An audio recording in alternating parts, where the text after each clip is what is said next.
Alicia Foreman. I'm 26. I'm actually from Cleveland.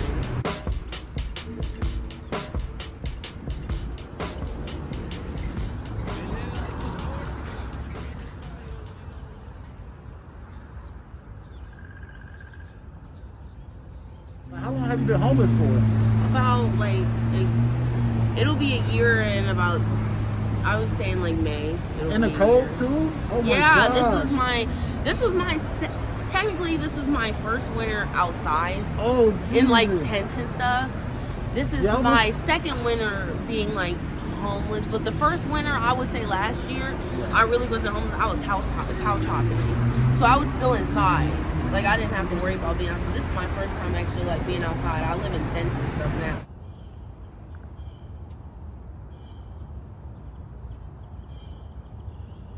I have a quote. Yeah. You'll own nothing and be happy. Wow. And what does that mean? I literally have a purse and I have a bag with like 3 shirts in it and like 2 pairs of pants. I have absolutely nothing, but I don't. People always ask me, like, I've gone to so many rehab programs and stuff, and they always ask me, like, am I suicidal or whatever? And it's like, no, I'm not. Like, yeah, life is hard. It's really hard. I break down a lot. But then, like, I go around or I'm walking around and I see people I know, and it's like, oh, yeah, life is okay. Wow. Yeah, life's okay. That is such a powerful quote. Did you come up? Oh wait, who came up with that? Klaus Schwab. That is such a powerful quote. Don't know who the guy is, but it is. That's like, you know, kind of like being content. Yeah. With your situation, but just knowing that, okay, this is what it is. Let's enjoy the best of it. Exactly. Because it'll get better. I'm only 26. You're so young. A lot of people, they're just like, I know a lot of older people. I'm always around older people, and they're just so miserable and grumpy. I said that to somebody yesterday. I was like, y'all just so grumpy. Like, y'all just so grumpy. And it's like, and then he's like, but then he yelled at me, and he was like, you're so young. He was like, you need to get your stuff together because you have a whole life ahead of you. And I do. So that's why today I'm going to a sober living home, actually. Wow. Yeah. That's good. Yeah, that's me and really another good. friend.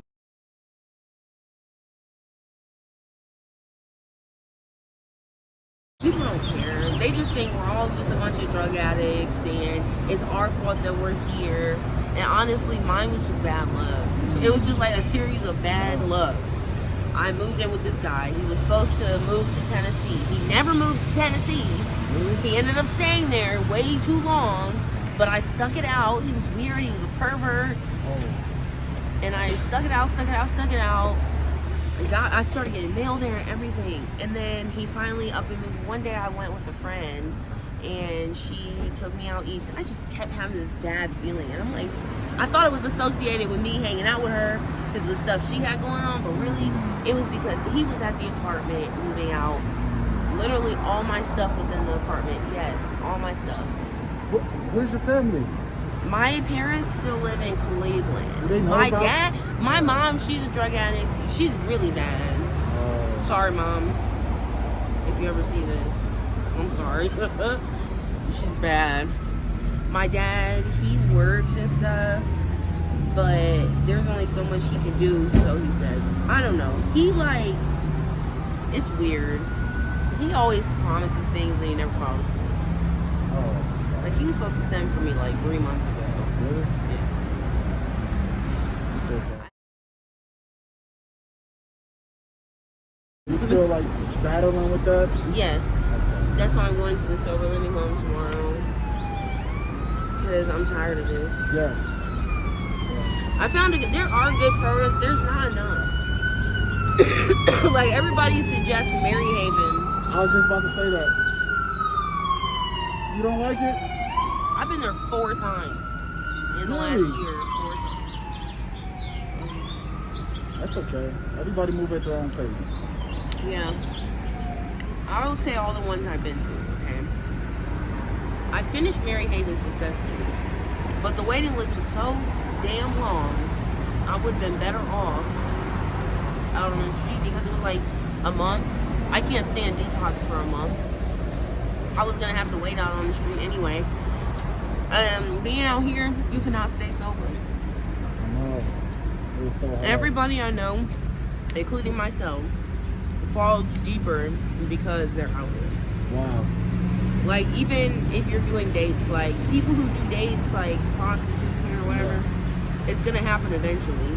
Wow. Because it's like what you're doing, you feel like you have to numb yourself just to get through it. Like, nobody wants to do that. Wow. But How long have you been doing that for? So you're 26 now. 5 years. 5 years? But luckily it took me for 3 years. I was like 3 years. Because I was clean. Okay, so I do crack and fentanyl. And now I do ice, meth. I don't do it all like that though. I wouldn't say it's just when there's nothing else. Like, literally nothing else. I used to smoke a lot of weed, but I don't smoke weed anymore. Yeah.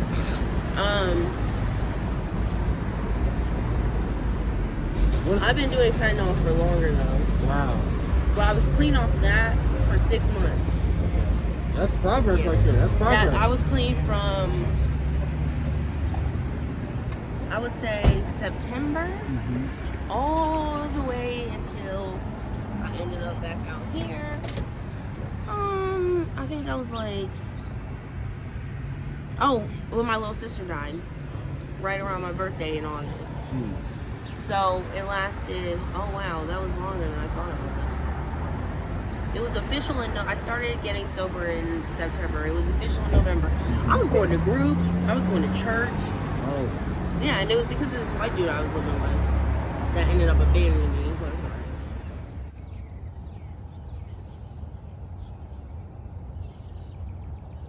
What's the biggest misconception that you think people might have? That we're just lazy. And that's why we're homeless. Like, no. Like, when you're standing out there, what's the, like, do you get like rude people that's like, I've had people throw shit get at a me. job? Really? I've had people throw money at me. Like, why give me the money then? If you're gonna be rude about it. Wow. Like, here, fuck you. Like, I've had people yell at me, get a job. At one point, I had a job. Yeah. And they were yelling at me to get a job. Dude, I can't survive on this paycheck that I'm getting. I was working an under the table job because I don't have my ID or birth certificate. Got my birth certificate, and it's like everybody has a million things as to why they don't have like an ID or whatever. It's not just always so simple like, oh, I just don't want to go get it, or oh, you have to have an address. You have to get your ID, you have to have a birth certificate and a social. Like, it's 1,000 things. Then we were just in a pandemic. You have to schedule appointments. You have to get the voucher. You have to do this. I got my birth certificate sent to my ex's house, and he acts like it's not there. Wow. And you can only have so many. Yeah, so what, do I keep ordering them? Because what other address am I supposed to use? It's definitely not an easy process. I think that's a good one that you said. You don't even have an address. A lot of people think, oh, just get a job, but there's so much stuff you gotta do. You know, you talk about the ID. Yeah. Here, oh my God, it's okay, ID. Then you gotta have proof, address, birth certificate, social security. It's like so. Yeah, and then you have to have the money to get the ID. So am I standing out here to get my ID then? And it's like, oh, it's only $20. Do you have $20 to give me? Right. No, you don't even want to give me the change. Right.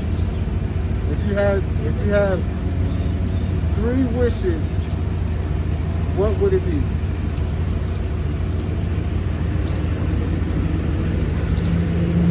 Sobriety.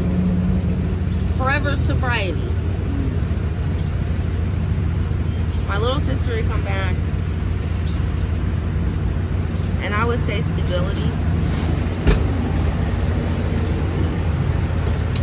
Thank you so much. Thank you so much. I really enjoyed this interview. Hopefully, people watching this could comment down below, share you guys' thoughts. Hopefully, reach out. We're going to try to keep in contact with her.